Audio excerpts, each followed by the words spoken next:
News tonight that we've lost a man who was perhaps the most recognized veteran in this area.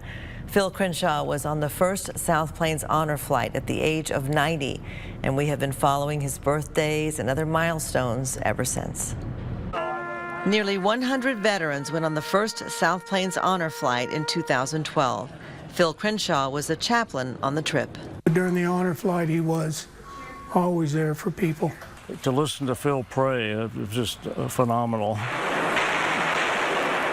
After all, during World War II in Okinawa, Phil served as assistant to the chaplain, playing a field organ and helping with worship services for the troops and Japanese civilians and prisoners of war. Yeah, he had 4,000 POWs he was preaching to. On that first honor flight, Larry was sending back photos and articles for the AJ, writing stories about Phil as he counseled his fellow veterans. This is kind of a closure for them to kind of cement that memory in their minds. Al Faison says Phil helped the fundraising efforts take off to get more flights and more veterans to Washington. He just brought a sense of class to the organization.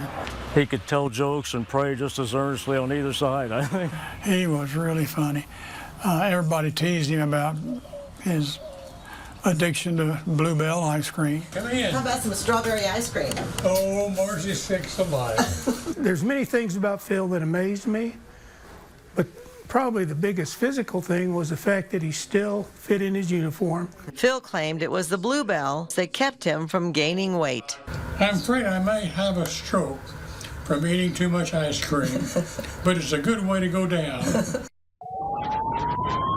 It wasn't ice cream, but COVID that nearly killed Phil when he was 98 years old. I think we knew in the back of our minds we were going to have to make funeral arrangements. But after 7 days in the COVID unit, doctors released him to heal at home, where he encouraged others to not give up. Attitude determines your altitude.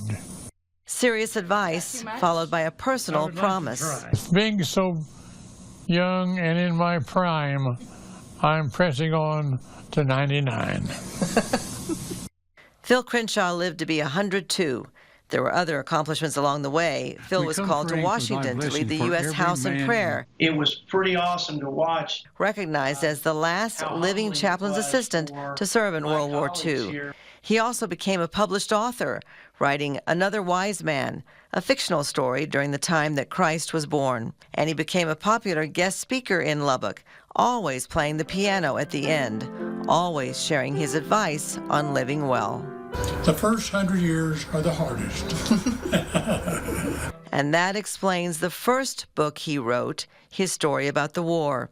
He included the hymnals, the baptisms, the memories of holding little children, all of it neatly saved with a letter at the front to his children and his friends. At Your Service by Phil Crenshaw.